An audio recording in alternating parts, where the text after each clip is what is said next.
Chapter 4, Network Security Threats and Issues. Slide 2. Network security is under constant attack by threats, both internal and external, ranging from disgruntled employees to worldwide hackers.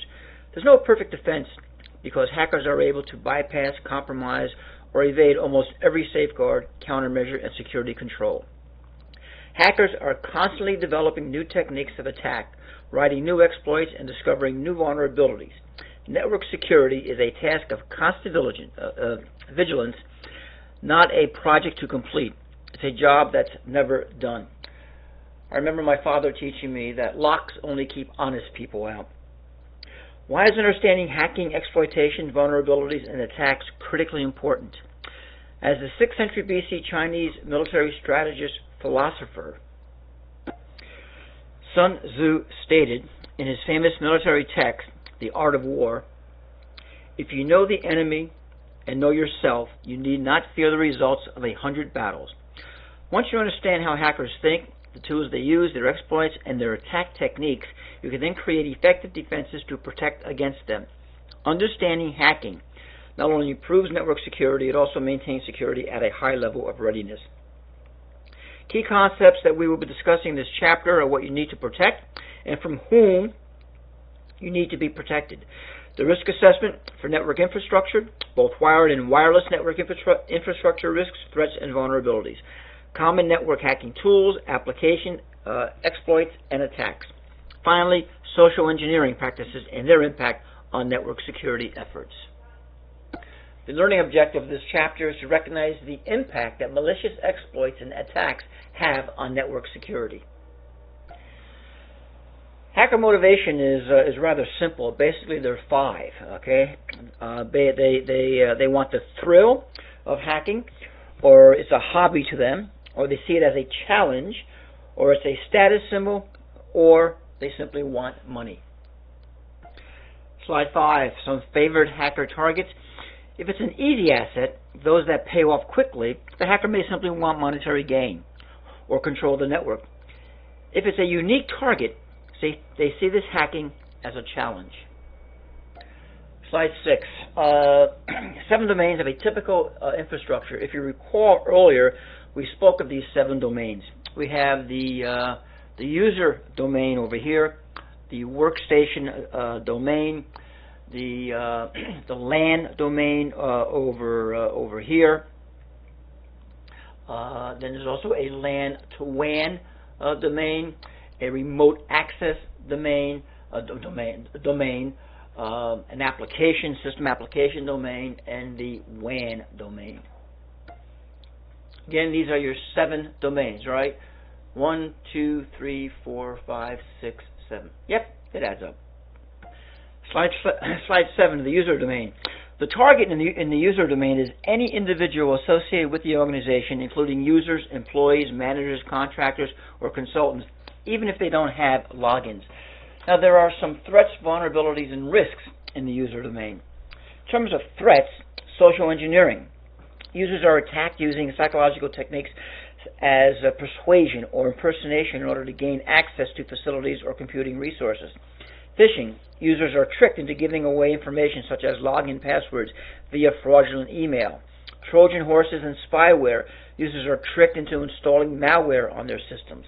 Let's look at vulnerabilities. Vulnerabilities in the user domain center around weak procedures and weak physical security. Some examples. A social engineer or hacker calls up IT pretending to be a user and gets a password reset, thereby gaining access to a user's account. A social engineer impersonates maintenance staff or a repair person and installs key logging devices on a computer. We all have received an email asking us to reset our password. Most of the time, these are legitimate emails from your IT department. However, this is a favorite way that hackers like to get into your account. They will scare you by saying if you do not reset your email now, you lose all of your mail. If you ever receive such an email, and if you haven't, you will, I always suggest to contact your IT department and ask if they have sent the email out. In any email that you do not recognize, never, ever click on anything that says, click here. In terms of risks, there's unauthorized access to facilities, There's compromised user accounts. There's unauthorized access to data. The risk of damage from user-based attacks is high. For example, a successful social engineering attack in which an account is compromised allows the attacker to bypass all security controls. Slide 8, the workstation domain. Workstations, standalone systems, and home computers may make up a workstation domain. Some threats, well, malware, viruses, worms, trojans, spyware, etc., is a significant threat in this domain. Port scanning can be used to find unsecured ports on a workstation, which gives the attacker insight into what type of attack may be successful. Malicious websites use attack techniques such as cross-site scripting to gain access to secure web transactions. Some vulnerabilities, non-patched operating systems or applications. I used to think that if it's not broken, don't fix it. This attitude made me put off any upgrades or fixes. However, I must say, in my 45 years of using computers, I have never had a virus or a worm or any type of destruction occurring to my systems, other than caused by me. This is not just luck. I've always had some type of virus protection and malware protection installed. I am also very aware of what people send me. This being said, I recommend to all my students now to keep up with system upgrades and packages. Also, continue with vulnerabilities, weak or no passwords, insecure use of administrative accounts, insufficient or no malware protection at all. Often, workstations are not secured as well as servers, and home computers are not secured as well as business computers. Common vulnerabilities include operating systems may not be patched at all, or may be deficient in patches, particularly systems that are not connected to the network, such as laptops. Operating systems may be patched, but users and IT staff may forget to patch applications or may choose not to because it is time-consuming and perceived as low risk. At home or in organizations where password policies are not centrally administered, systems may have weak passwords or even no passwords. Unless specifically prohibited by security policy, the average user is likely to be using an account with administrative privileges, which means that any exploit taking place under the user's account is doing so with elevated privileges. Unless enterprise-level managed anti-malware software is used, there is a chance that malware definitions are not up to date, that scans are not conducted frequently, or that certain functionality has been disabled. For systems that are not connected to the network 24/7, definitions may be significantly out of date. Workstations may not be protected by firewalls, hardware or software, and home computers may be attached, or rather attacked directly to the internet via cable modem. In terms of risks, the system can be compromised or can be used to attack others. All right, your data could be exposed, lost, or changed, and you could suffer loss of availability. The risk depends on the environment. A compromised home computer may not affect the home user at all. However, while that user sleeps, his computer may be conducting denial of service attacks on corporate networks. Alternatively, that same home user could have his bank account login credentials compromised and find that all his money has been transferred to a numbered account in the Cayman Islands. A compromised corporate workstation can lead to loss of confidential or proprietary data such as confidential financial information, trade secrets, or payroll information. That compromised system may also be used as a stepping stone to other systems within the network. Slide 9, LAN domains. LAN domains are hosts on private lands. Looking at threats, the specific threat depends upon the organization and its assets. Generally speaking, however, threats are electronic, natural, or human.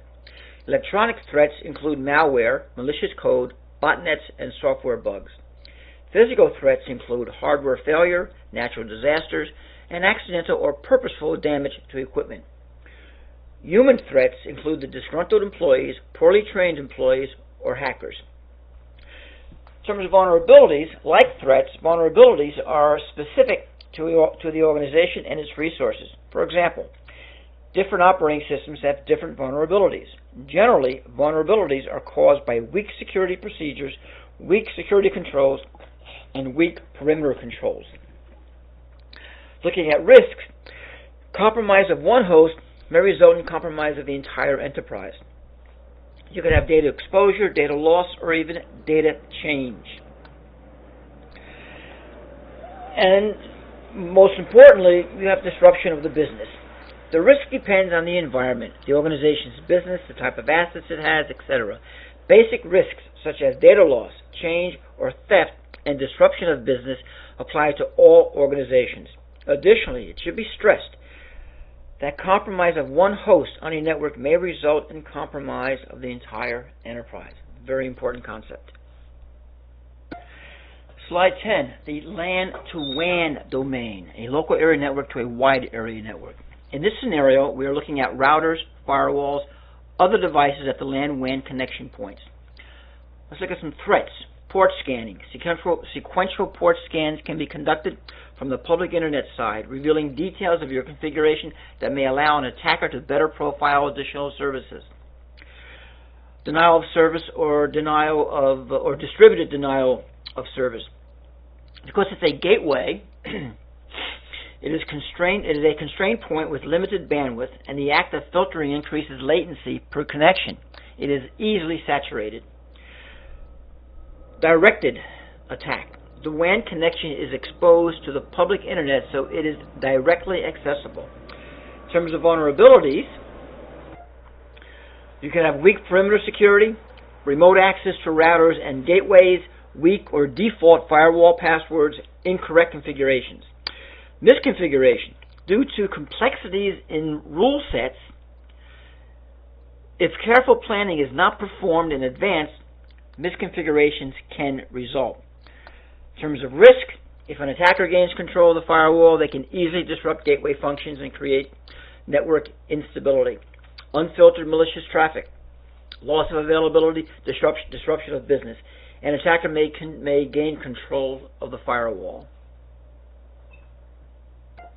Slide 11, remote access domain. These are organizational resources that are accessed via remote access through Wi-Fi or standard broadband internet connection. By the way, if you don't already know, Wi-Fi actually stands for wireless fidelity. When IEEE 802.11 or wireless Ethernet came about, the product compatibility was controlled by WECA, Wireless Ethernet Compatibility Association. This later became Wi-Fi. This was an attempt to make sure manufacturers' wireless Ethernet products could talk to each other. In the early days, if you had a Dell router and an IBM wireless PC card, all right, you weren't guaranteed that they would talk. Now, all that is in the past. In terms of threats, malware on the remote client, war driving, or net stumbling. War driving and net stumbling refers to the act of locating open Wi-Fi hotspots while driving in a car. The goal of war driving is to document and map hotspots. In fact, there used to be a code that they would use and write marks on the sidewalk in front of cafes so you would know whether there was a open Wi-Fi hotspot there or not. I don't think they do that anymore because a lot of places offer free Wi-Fi. So the map hotspots and generally involves software specifically designed for war driving. War driving is also known as access point mapping. Many confuse war driving with leeching or piggybacking. The difference is that somebody who leeches a connection is attempting to use an unsecured connection without permission. In many parts of the world, unauthorized use of a network in this fashion is illegal. War driving is different. The goal is to collect information about open wireless connection, often to develop a map of connectivity in a certain area. In the early days, when I was traveling, I didn't belong to any of the airport clubs because I would have to pay for that myself. But I knew they were dabbling in Wi-Fi and they were installing Wi-Fi.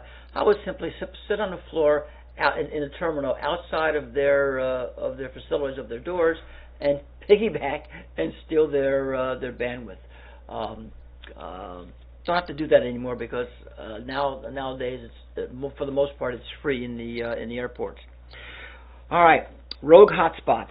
If a VPN is not used, remote clients using rogue hotspots risk having their session captured. Okay. Rogue wireless access points and ad hoc wireless within the organization can provide an attack vector into the network. For example, when I worked at IBM, my department was in charge of all wireless technology for the ThinkPads. We, as did other manufacturers, incorporated Wi-Fi technology into all of our laptops. We even created access points, or manufactured access points. We would routinely connect these access points into the wired Ethernet ports in the walls in our offices, giving our entire department wireless access to the network. This was very convenient for my employees, however, it was also very insecure. Eventually, our IT department found this out and confiscated all of our rogue access points. However, it was not too long after that we installed secured wireless throughout IBM offices. In terms of vulnerabilities, unencrypted wireless access points, local cache of data on remote systems, on remote clients, and weak security controls on those remote clients. They're all vulnerabilities. In terms of risks, any service designed to give someone remote access can be exploited remotely. Compromise of a remote system could result in organizational compromise, bypassing network controls. Many remote access systems create encrypted sessions that do not allow direct inspection of packet contents. For example, Remote Desktop Protocol, RDP. Mobile connectivity happens in the open. Broadcast traffic is omnidirectional, goes anywhere, and can be intercepted anonymously. Slide 12, WAN or Wide Area Network Domain. The WAN infrastructure elements include items such as routers, switches, and firewalls. Looking at some threats, eavesdropping. Unencrypted traffic can be intercepted. Availability. The organization does not control the WAN. Anonymity. Attackers are anonymous when coming in from the WAN because they can spoof their origins or distribute their attacks via botnets. Interception, proxy attacks. Because data moves through a public network, interception along the route of transit allows numerous attacks such as man in the middle. In terms of vulnerabilities, dependence on DNS. DNS poisoning or DNS spoofing can compromise traffic intended for hosts and services located in the LAN. Lack of endpoint validation. It is possible to construct a TCP/IP packet spoofing its origin, thus concealing backtracking efforts. Countries of convenience. Attackers may conduct their activities using systems located in countries with laws conducive to obscuring originating traffic or without law enforcement support. In terms of risks, a successful attack on the root DNS servers could cripple name resolution internet-wide. Clear text traffic can be intercepted, rerouted, or changed. Compromise of WAN infrastructure elements is undetectable by the organization. WAN routing involves wide geographic areas and may pass through unknown geopolitical areas.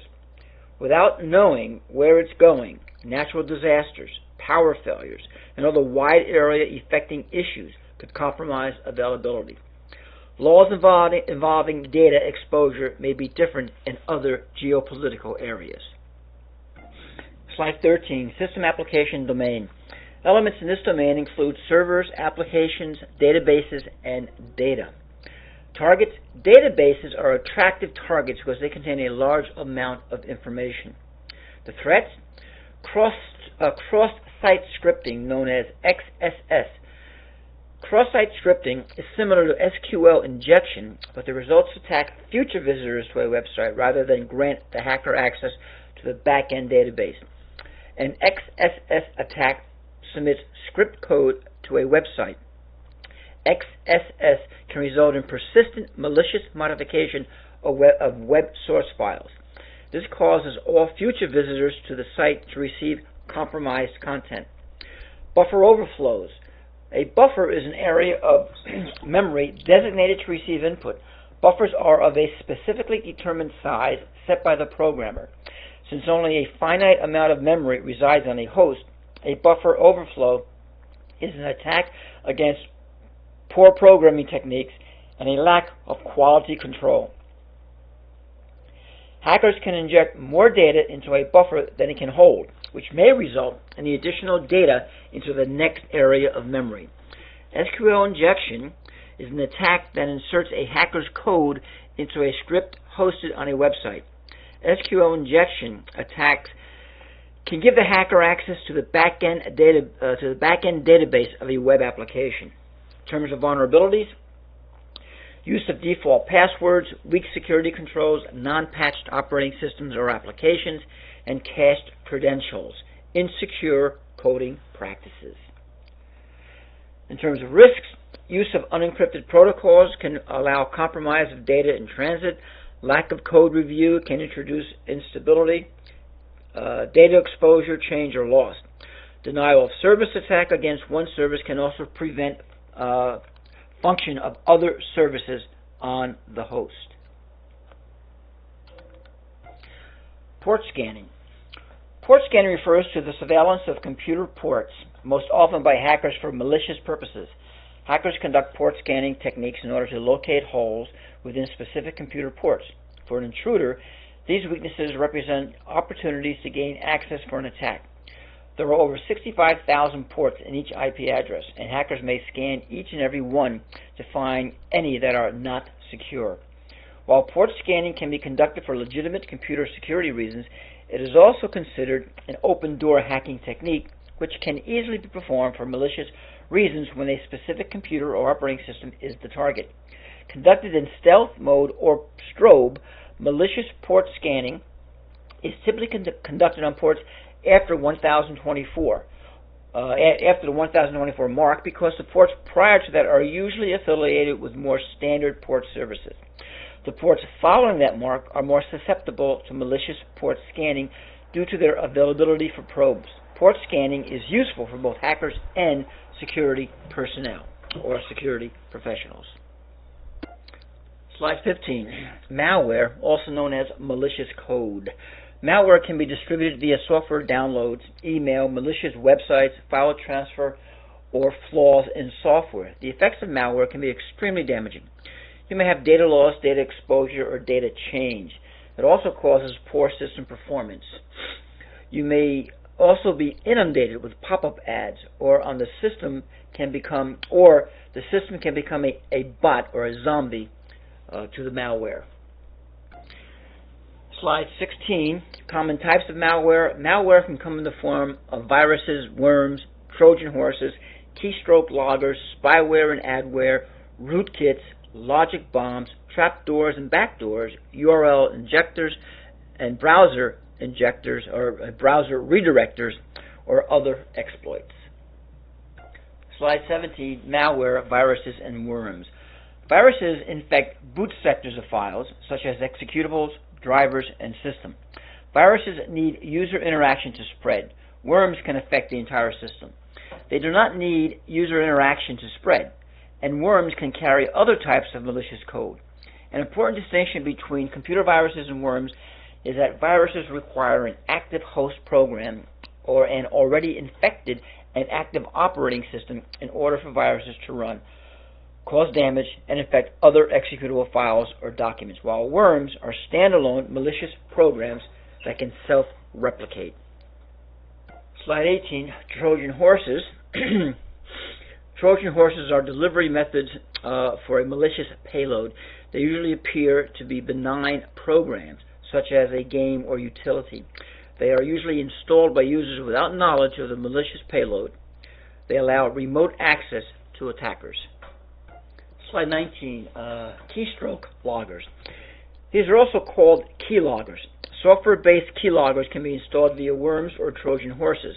They record keystrokes and transmit them to the attacker via email, FTP, or instant messaging. There are also hardware-based keyloggers. These can be in line with the keyboard cables or in the keyboard. As you well know, there are also wireless keyboards. These keyboards can be exceptionally dangerous. even though the range is very limited. In the early days of personal computing, IBM had a product called the PC Junior.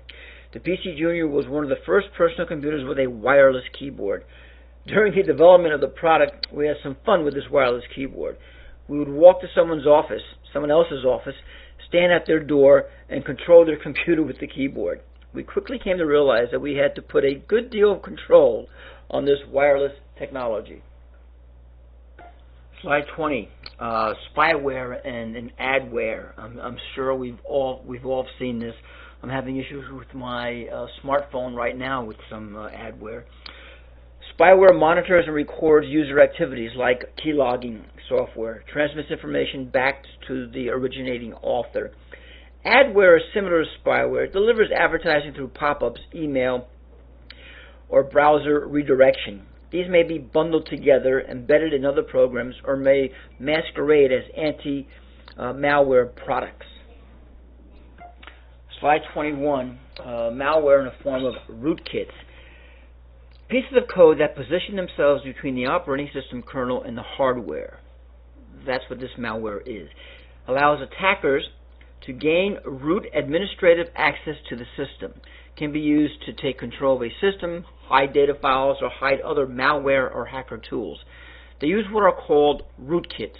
A rootkit is software used by a hacker to gain constant administrative level access to a computer or network. A rootkit is typically installed through a stolen password or by exploiting a system vulnerability without the victim's consent or knowledge. Rootkits primarily aim at user mode applications, but they also focus on computers' hypervisor, the kernel, or even firmware.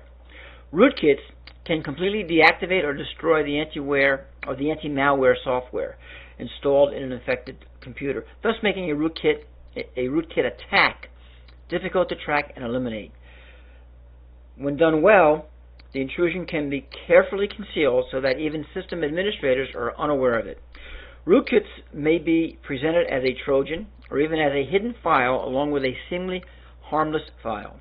This can be a graphic or even a silly application distributed via email. When the victim clicks the program or graphic, the rootkits are installed on their system without their knowledge. Some of the impacts of rootkits are often to 1. Provide the attacker with complete backdoor access, permitting them to falsify or steal documents. 2. Hide other malware, especially keyloggers. The keyloggers may then be used to access and steal the victim's sensitive data. 3.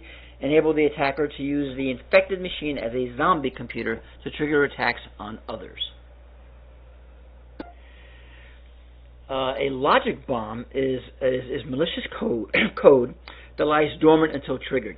A triggering event could be time, it could be a date, it could be launching a specific program, it could be a specific keyword, or accessing a specific URL.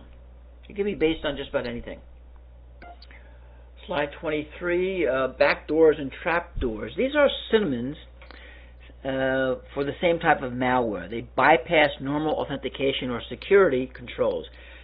They may allow an attacker to gain remote access to the system, alter files and system settings, install hidden software, gain control of the system, turn the system into a bot, use the system to send spam. Okay. Examples, one thing called Back Orifice, early Microsoft Windows program designed for remote access and administration, but also had malicious properties. MyDoom virus installs a backdoor on the affected computer. You may recall in that movie War Games, the character played by Matthew Broderick, through social engineering, came up with the backdoor that the developer of the computer left in the system, knowing a password, a user ID and password that was not logged anywhere else in the system, only the developer knew, and allowed that developer to get into the system whatever he wanted. And Matthew Broderick's character exploited that backdoor. Slide 24, malware, URL injectors, and browser redirection. These are also called browser hijacking techniques. They can replace URLs with alternative addresses. They can redirect your browser to target websites. They may prevent access to anti-malware websites. They may inject entries into host files, or other malware may contain URL injector code. 25. Exploits. Exploits are any form of malware designed to take advantage of a flaw in programming, timing, communication, or storage. Hackers often embed exploits into other forms of malware to assist in their infection and distribution. Exploits also exist on their own, usually as tools employed by hackers to wage attacks, cause damage, and perform intrusions. Slide 26, Advanced Persistent Threats, or APTs. While the occurrence of APTs has increased dramatically, they still represent a small percentage of attacks. It is true that APTs represent the next generation of malware in that they sit quietly on a target machine until they are activated. However, APTs are highly targeted, with the targeting intelligence often gleaned from other types of attacks, from phishing to social engineering. Historically, most attacks have been opportunistic attacks, seeking the lowest hanging fruit, the weakest systems to break into. As we see a shift from financially motivated attacks to state-sponsored espionage and hacktivism, or political motivated hacking, it follows that we are likely to see the continued growth of targeted attacks such as APTs. Slide 27, the impact of malware on organizations. The Melissa virus caused $80 million in damages in North America. The SQL Slammer virus caused $1 billion in damages by making Bank of America ATMs unavailable and Continental Airlines flights delayed or canceled. Code Red infected 300,000 plus computers, causing denial of service for Cisco DSL routers, which stopped forwarding traffic. These can be very, very costly. Slide 28, Application Vulnerabilities. Buffer overflows injects more data than a memory buffer can hold, which may result in arbitrary code execution. SQL injection inserts code via unsanitized data input on websites, which allows access to back-end databases. Cross-site scripting, XSS. Attackers insert client-side script into web pages, which allows malicious scripts to be run in the user's context. Cached credentials stored on local machines. For example, browser cache can be discovered by and reused by an attacker. These cache credentials is very, very important. Many organizations today will not allow IDs and passwords to be cached. All right, they want you to enter them every time. Slide 29, mitigating application vulnerabilities. For in-house coding, okay, you need to implement secure coding practices. You need to include security in the software development lifecycle, and you need to perform testing and quality control.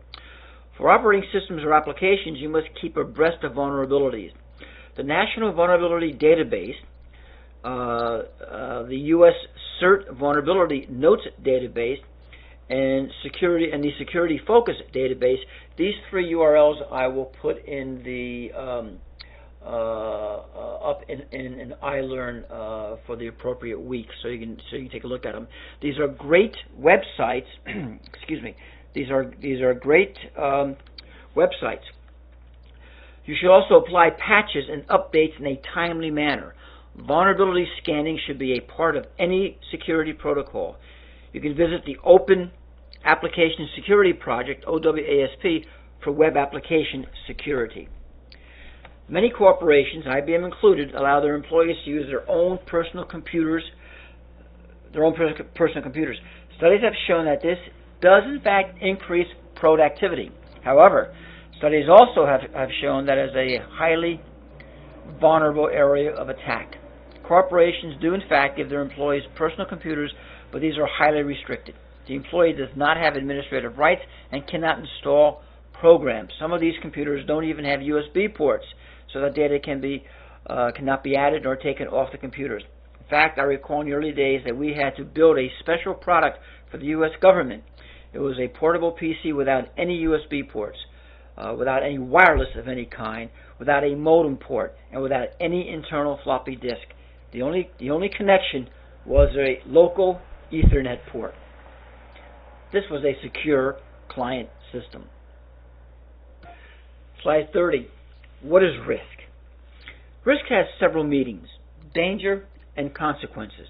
There's also the likelihood or probability of the risk. The definition of risk in formal risk assessment is a measurement based on the relationship between likelihood and impact. Slide 31. Risk assessment methodology. The first thing you do in a risk assessment is identification. You identify the assets, the threats, the vulnerabilities, and existing security controls. Next is the analysis. You identify threat-vulnerability pairs by matching threats with vulnerabilities to create exploit scenarios. You analyze the effectiveness of existing controls, determine impact of a successful exploitation, and the likelihood of a successful exploitation. You determine the risk for each threat-vulnerability pair using a risk matrix. Then you use the results to prioritize mitigation efforts. Slide 32, measuring risk. Risk can be measured. Risk equals impact times the likelihood. Impact, the consequence of a successful exploitation of a vulnerability. There could be a financial impact on your reputation, or compliance, all right, which is very, very important. Likelihood, how likely is that, or how likely is it that an impact will occur? So risk can be measured quantitatively, low, moderate, or high, or, qualitatively, low, moderate, high, or quantitatively, numerical value. IT risk assessments is usually qualitative because it's difficult to obtain quantitative values. Insurance companies use actuarial data in order to quantitatively determine risk for the purpose of setting rates. For example, if one lives in an area prone to natural disasters, homeowners insurance rates will be higher than for one who does not. If one lives in a high crime area or has a make model of a car that is popular to steal, then auto insurance rates are higher than if one lives in a low crime area or has a vehicle unattractive to thieves. Insurance companies have access to actuarial data that allow them to put a number to likelihood, and the impact is the financial loss of property. IT does not have the same type of actuarial data, and it is difficult to put a dollar value on many of the impacts that can be caused by a successful security incident. Impact is often more than just financial loss. It can involve reputation, employee morale, customer satisfaction, or regulatory issues. All right, this is governance. It may also depend on the industry, the type of data, and where in the world the data is stored, processed, and transmitted.